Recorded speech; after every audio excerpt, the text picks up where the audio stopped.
What's going on, everybody? Happy Thursday. Welcome into Green Dot Daily. We are Action Network's daily sports betting show. Catch us at noon Eastern each and every weekday. You can find us here on the Action Network HQ Twitter, streaming live, also on YouTube, and we also come to you live in the Action Network app. Green Dot Daily is presented by BetMGM.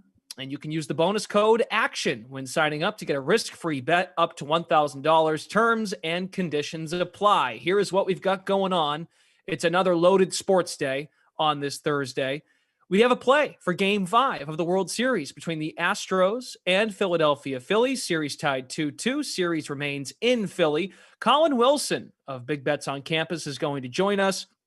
Huge games on Saturday, no question, but he's got a play for you tonight on the Thursday slate. Samantha Previte is going to join us, projecting when you pick up the newspaper, if you still pick up the newspaper on Monday, what is the fantasy headline we are all going to talk about? Samantha will look inside the crystal ball, and then we have an NBA play tonight from Joe Dellera. Warriors are heavy favorites tonight. Are we going to back the Dubs? We'll find out.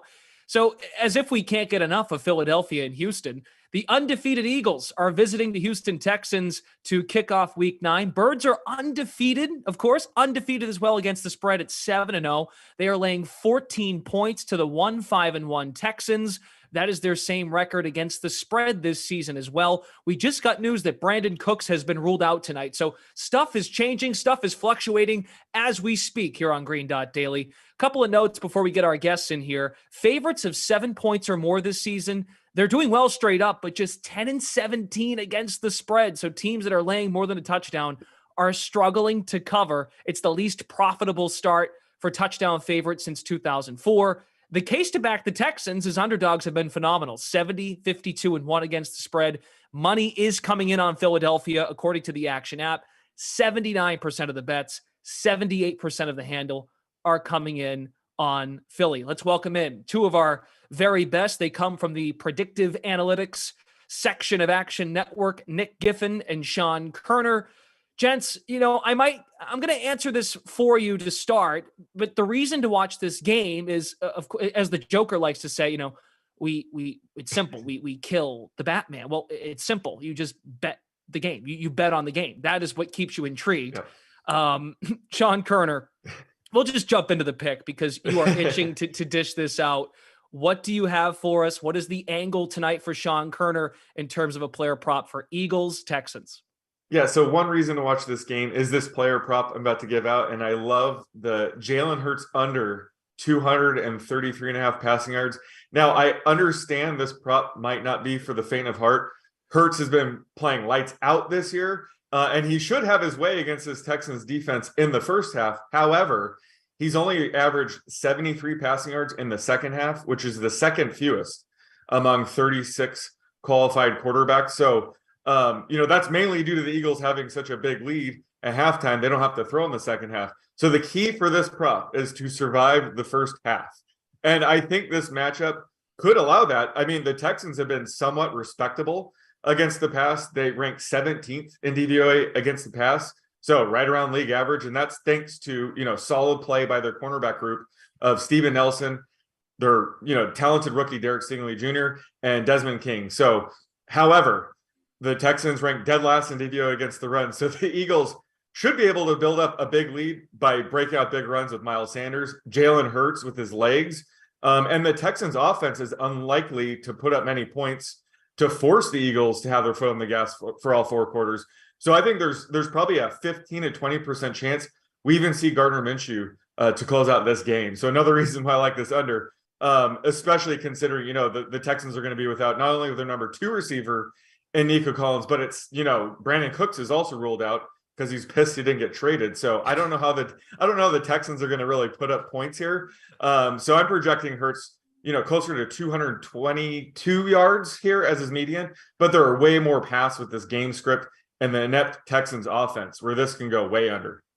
A mixed message on social media from Brandon Cooks earlier in the week. That might speak to your point. They also mentioned it's his wrist. It's wrist/pushing. Yeah, sure. As to why he's out. I'm just being fair, Koerner. Okay, come on. Yeah, you get the sense like this could be a look ahead spot that the Eagles don't play again till Monday night, but they do have to, roll the ball card out and play football tonight. That is for sure. Nick Giffen, what is your angle on tonight's game? Why are you going to watch and bet this game? Yeah, well, two reasons. And first, this kind of tags along with Koerner's reasoning. We're hoping the Eagles survive the first half. I think first half is where I'm really looking. I'm going to go with first half over 23 points. So no player prop this time, but I really like this because the pace of play by these two teams combined for about 2.3 seconds faster than league average in the first half. If you look at the Philadelphia Eagles, they are overall 19th in pace of play, but in the first half, they are second in pace of play. They're also second in neutral situation pace of play. So they really push the ball. Meanwhile, Houston is 10th in situation neutral pace of play. Of course, we're starting the game situation neutral, and they're a little bit faster in the first half than the second half. So I think, maybe the Eagles jump out to a big lead, get a couple touchdowns. Hopefully the Texans can grab at least a field goal. And I think we'll have a good chance at hitting that 23 or more. I like the 23 better than, I think you can get some 22.5s out there, better than the 22.5, just because 23, while it is kind of a key number that can pop up, it's not as common as 24. So I'm willing to push at 23 and then have to pay a little bit less on the juice there than 22.5. And the other reason I really, really like, actually watching this game is because of the live betting. We've been doing so well on the live betting lately. And I actually think because of the way these teams' pace splits are and the potential for like a big lead or a more unexpected close game or even a Texans lead, there can be some really counterintuitive live betting angles on Bet What Happens Live during halftime. And like I said, we're on a roll. Last 5 shows, we are 9-3, either during the halftime bets, or I'll say follow me on my Twitter, and then I'll tweet after the first or second drive of the second half if I'm going to make a bet, because a lot of times we'll wait for the first drive of the second half as well. 9-3 in those last 5 shows. So I think that's a great way. Just live bet. Very good. Yeah. Catch Nick on Twitter, also the Action app, and of course the live betting halftime programming that we have at Action Network. And to your point, BetMGM has the first half total set at 22.5, juice on the over at -125. As I mentioned, these two guys lead our predictive analytics crew at Action Network. And if we bring up now NFL Luck Rankings, now there's been a little regression here lately, but overall big sample size, 10 plus luck ranking, 8 games over 500 against the spread, a 16 plus luck ranking differential. You're still 7 games over the spread, over 500, 15-8 against the spread. So with that being said, we look ahead to the weekend slate in week 9. Sean Koerner, based on that, what's a spot that you're looking at based on luck? Yeah, so I'm looking at the Bears +5 right now at home against the Dolphins. The Dolphins rank 9th in our luck rankings, while the Bears rank 20th. So that's a luck ranking differential of 11.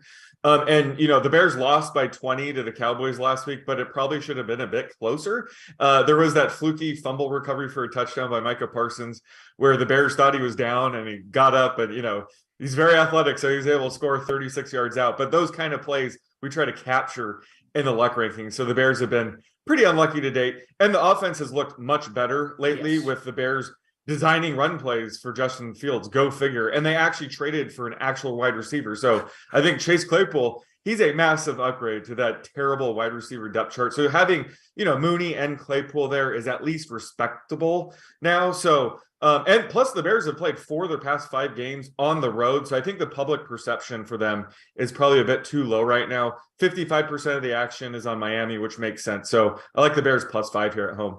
Defensively, they've been better at home as well this season, the Bears. And Brandon Cooks not traded. Chase Claypool was traded. So good for Chase Claypool. Brandon Cooks unhappy, as we discussed at the top of the show.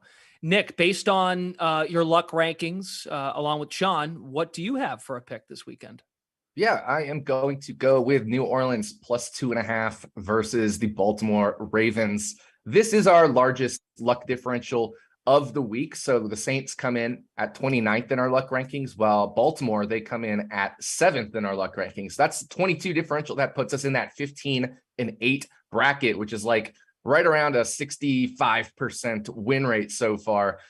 Funny enough, so we like Sean said, we try to capture these things, these elements of long touchdown or weird things that happen. It's all captured in the data, and we come up with something we call an expected score. So the expected score versus what their actual record is kind of their luck.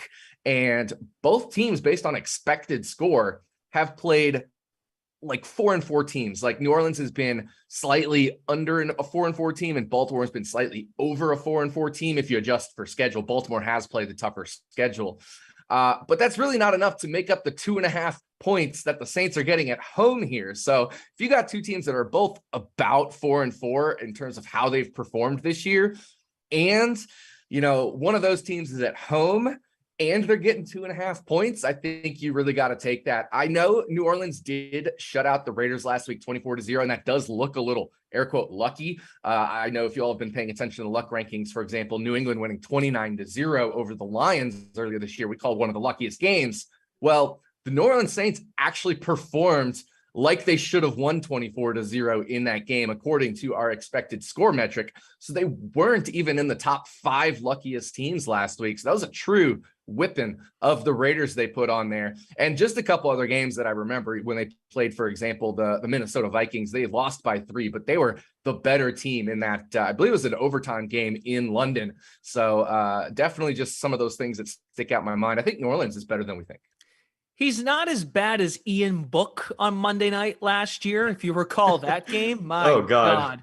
Ian Book, for crying out loud. Notre Dame fans, I know you're disappointed in Ian Book and how he performed, but Andy Dalton is just 9-16 against the spread in his career in prime time. However, I will mention, courtesy of our own Evan Abrams, Ravens are 0-8 this year on the fourth quarter spread. So the key to this game, Nick, is if Baltimore, or rather New Orleans, if they're leading this game, you got to feel okay, because Baltimore, while they do have a great kicker at the end of the game, they're not so great at closing games, as we've come to find out in this football season.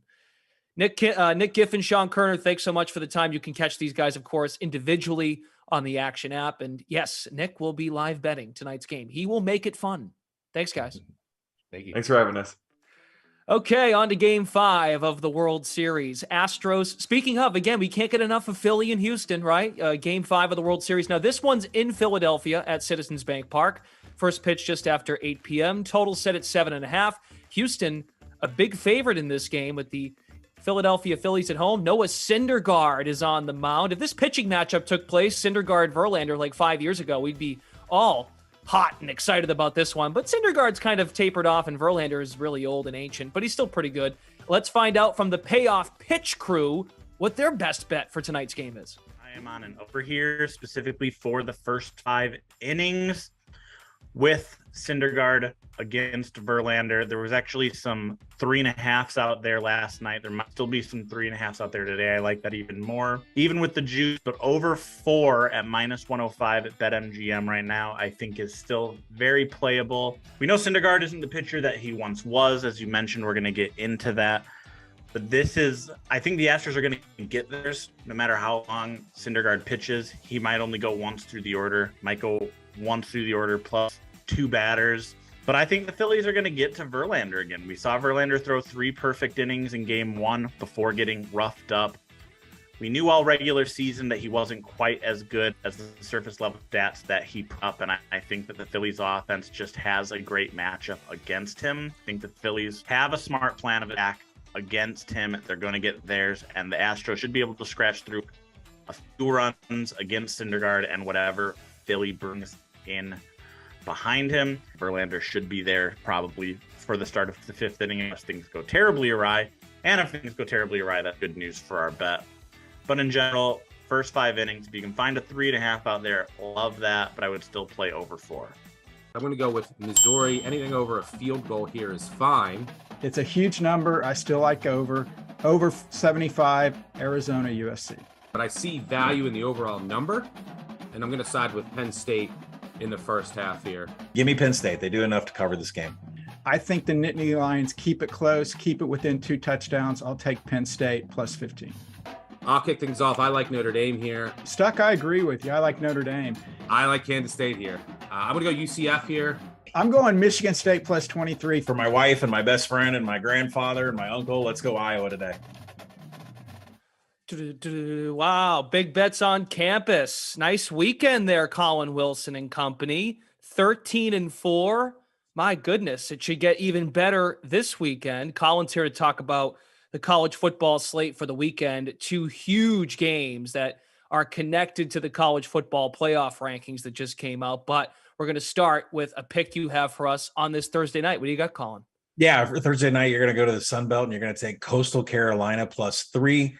Both of these teams know each other extremely well. They're very ground-based attack offenses. The difference is one of these defenses way better at defending the rush, and that would be Coastal Carolina. They're top 20 nationally in stuff rate, which means they fill all the gaps at the line of scrimmage, and you're going to have that against Cameron Peoples and Nate Noel. And then, it's all, when it comes to, doing the defenses, there's not much they could do about Grayson McCall's explosiveness at quarterback for Coastal Carolina. They have one of the best passing down success rate and explosive numbers in the nation. That's what's going to hurt App State tonight is long down and distances and getting stung by McCall. So take Coastal Carolina getting the 3 points. Okay, looking ahead now to the weekend, we'll start with Tennessee and Georgia. This is Brett McMurphy joined us earlier in the week on Green Dot Daily, and he painted the picture that there's a possibility, I mean, it's probably a reality, if Georgia doesn't handle their business, they could be in some danger here if Tennessee wins this game. Tennessee is an 8-point underdog, however. Feels like this is Georgia's biggest game of the year. They really haven't played anybody all year. How do you assess this game, and what side are you on? Yeah, I'm on Georgia -8. The problem is I haven't actually laid a penny on it because all of us are waiting to see how far this number is going to dip.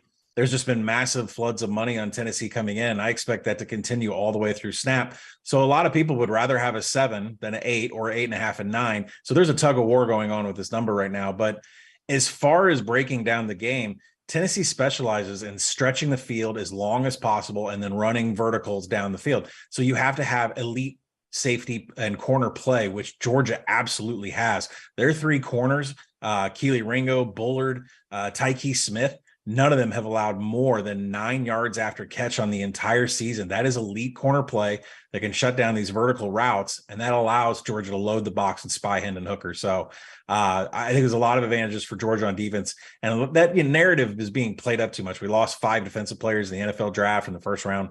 This Georgia defense has had enough experience so far this year. They're going to do just fine against Tennessee. So what situation do you find yourself in on Saturday, early afternoon, when you have to make a choice? Are you fine playing it at 8? Yeah, you can play it at 8. I mean, this is a number that I make 10. So I think you're good playing any of these dead numbers, a dead number 8, 8.5, 9. But obviously for reasons where games are landing on 11 and 8 and field goals and 2-point conversions, 8 is something you'd want to have better than 8.5 and 9. So I think my plan of action is before Friday afternoon, when a lot of public, money comes into the market and limits get opened up. I think that's a time, if there's no 7.5 or 7 on the board for Georgia, I would take Georgia at 8. And if you get a 7 or 7.5 on Saturday, take that too. Okay. So watch the floodgates Friday, get involved Saturday, perhaps. So Alabama, LSU, Bama's trying to crawl its way back into the top 4. Bama laying 13.5. So we're just a half point away from that key number of 14, 2 touchdowns. All the money's coming in on Bama, according to the Action app. What say you? Yeah, I'm on Bama also. I took it at 13. I would still take it at 13.5. I think 14 is where you're going to want to stop. And we're probably going to get massive buyback from people that got 12 earlier in the week. And, there's a theme in these SEC, what I call semifinal games of the SEC championship. And it is what you could do in your secondary. And in this game, Alabama has a monster edge here because Eli Ricks is back. He's healthy. The transfer come over from LSU. And he is absolutely going to be put one-on-one in man coverage against Kayshon Boutte, the biggest weapon that LSU has. And the fact that Eli Ricks was targeted 9 times by Mississippi State last week and only allowed 1 catch and no yards after catch, he just put all the defenders, everyone that Mississippi State put on him on an island. I expect him to do that with Kayshon Boutte. So look at Alabama -13.5, but at 14, you're going to get strong buyback on LSU. Okay, I beg your pardon. Money coming in on the Tiger, 68% of the bets, 59% of the money. And we could see some late line movement. So be careful, folks. You want to make sure you get below that key number if you are in on Alabama. Collin Wilson, thanks for stopping by. And hopefully you guys keep it rolling this weekend for big bets on campus. Thank you. Over in the association, just 2 games tonight, including Warriors Magic. So we get the reigning champs against Paolo Banchero. Golden State laying 7.5 points. Oh, I screwed that up. They're laying 9. Sorry. 3, 2. Okay, shifting gears to the NBA. Just 2 games in the association tonight. You got Paolo Banchero, the rookie, hosting the Golden State Warriors, the reigning champs, who are just 2-6 against the spread through their first 8 games of the year. All the money, though, coming in on Golden State. Steve Kerr has been adamant about his squad playing better basketball and playing the full 48 minutes. We'll find out how they handle their business, and also we'll find out if our own Joe Dellera is back in Golden State tonight. Hi, everybody. I'm Joe Dellera, and I have 2 best bets for tonight's NBA slate. The first pick is going to be the Warriors -8 against the Orlando Magic. Although the Warriors are continuing this road trip, I like the fact that they really didn't have to travel much between this game and their last game against the Miami Heat. They're staying in the same time zone, they're even staying in the same state, and they had a day off between games. So I think this veteran Warriors squad is going to be well rested and prepared to take on the Orlando Magic. Look, they just lost a really tough game to the Miami Heat, and they had a ton of turnovers, like 22 turnovers in that game. And this is just not a great spot for Orlando. Like, I expect the Warriors to come out. They're going to want to straighten things out. They're going to want to bounce back after that bad loss. And I fully expect them to take advantage of this really young and relatively inexperienced Magic team. A big thing here as well is that the Magic turn the ball over pretty frequently, and that's just something that you can't do against the Golden State Warriors, especially because of the fact that when you really watch the Magic, look, they're missing a couple guys that don't really have like a true point guard and ball handler right now. And you see the ball stick, and that's just not going to be great for that Orlando Magic offense against this Golden State Warriors defense that's led obviously by Draymond Green. And, you have Andrew Wiggins. They're a cohesive unit as well on the defensive end. I really struggle to see Orlando having enough flexibility on the defensive end, but I really see them struggling to score enough to keep up with this Golden State offense. And I think the 8 points, it seems like a lot, but it's already moved the half point from the soft open at 7.5 to an 8. And I think that this is a spot where I really want to back Golden State to bounce back, put up a statement win, and just really show that they are the superior team against this Magic team that I think is really going to struggle to score, like I said. So my favorite bet for that game is Warriors -8. And when I'm looking at a prop, I'm also going to stay in that game, and I'm going to be taking Wendell Carter Jr. over 9.5 boards. It's a big pace-up spot for the Orlando Magic, playing the Golden State Warriors, a team that's in the top 5 in pace in the league. And that's a great spot. He's going to have a little bit more opportunities for points. He's going to have a little bit more opportunities for rebounds, in particular against Golden State defense. And additionally, the Warriors, they're actually not a great rebounding team. They're 25th in rebounding percentage this season. So they're at the bottom of the league. And although Carter Jr. is only 4 for 8 on this line on the season, looking back, including last season, he's hit this at 61% of his games. So I like Wendell Carter Jr. to go over 9.5 boards at +100. So to recap, my picks are the Golden State Warriors -8 and Wendell Carter Jr. over 9.5 rebounds. Best of luck on your wagers today, and enjoy these games. All right, thanks to Joe Dellera talking some NBA. Now we switch gears back to the gridiron, and we welcome in Samantha Previte, who covers fantasy football at Action Network. So here at Green Dot Daily, we were thinking we've spent enough time on this Eagles-Texans game, and we really, Samantha, with all due respect, we're all set with the Dameon Pierce angle maybe to get garbage time touchdowns in this game if you have them in fantasy. Good for you, but we're going to look into the crystal ball, and we're going to look, newspapers are still sort of a thing, but I want to know from you, fast forwarding through the weekend, what is the fantasy headline, Monday's fantasy headline after week 9? What is something that's going to take everything from us and give us all the attention we deserve? Sure. So looking into my crystal ball on this Thursday, November 3rd, I'm going to make the bold prediction that Monday's headline for fantasy will read that fantasy first picks ruin teams again. The number one overall pick used to be such a gift. I mean, the opening scene of The League literally talks about how the guys barter for the opportunity to draft Adrian Peterson. Now the tides seem to have shifted and it's seeming more like a curse. If the guy you draft works out, great. But if they don't, you likely didn't get another pick until draft pick number 24, which means your roster could be pretty lean if that guy does not work out. In 2021, it was Christian McCaffrey. And in hindsight, maybe we should have known because McCaffrey was banged up all of the 2020 season, missed all but 3 games due to injury. We drafted him so high and so confidently, though, because of his historic 2019 season where he was just leaps and bounds ahead of the competition as the RB1. He was a dud last year, finished at the RB 39.5 PPR. He did miss 7 games due to injury and was pretty much regarded as a bust for the year. This year, it was obviously Jonathan Taylor. We had good reasons this time. He was coming off of an RB1 season. This year, he's been banged up, ineffective when healthy. He is the RB 33.5 PPR, having missed weeks 5 and 6. Exactly 1 Jonathan Taylor game all year, which came in week 1 when he finished as the RB2. Since then, he has not finished inside the top 20 at the position.